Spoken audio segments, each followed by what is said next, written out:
If you've ever found yourself pulling back when things start getting serious or feeling a strong need for space in a relationship, you might be dealing with avoiding tendencies. And if avoiding behavior is something that's holding you back from experiencing real love, then this video today is for you. You won't need a course or to book a call. This video is absolutely free.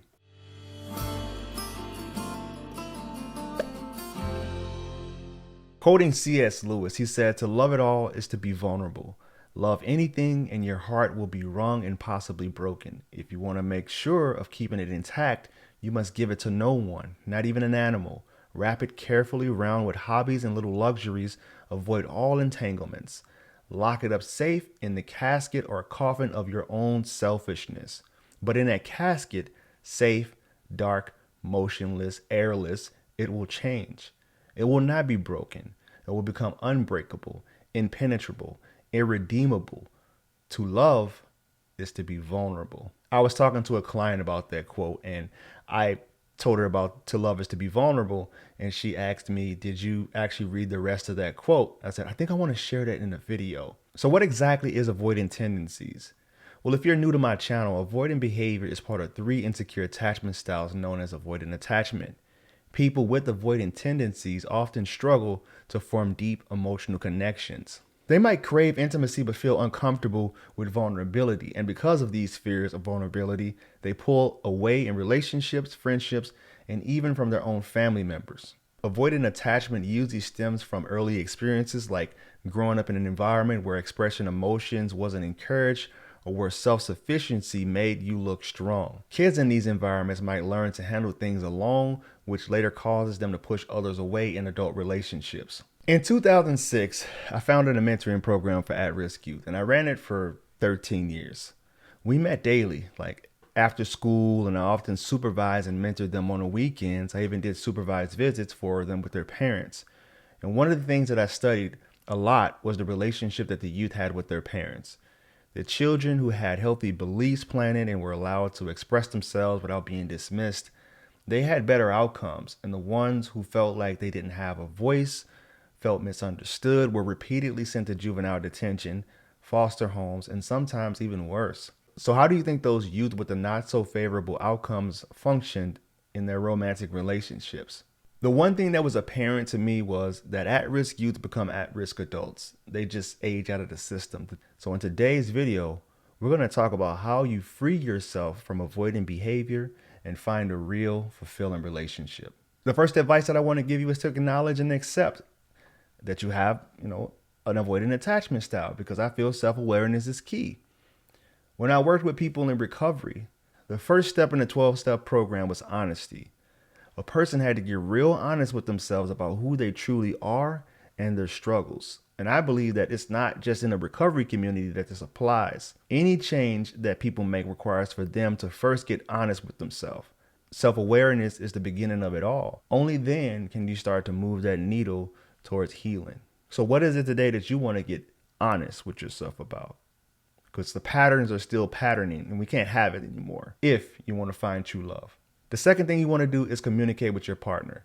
If you're currently in a relationship, I suggest that you open up about the things that you struggle with and your issues with closeness. Now, most people appreciate the honesty, especially anxious attachers, because all anxious attachers want to do is get closer and to understand you more.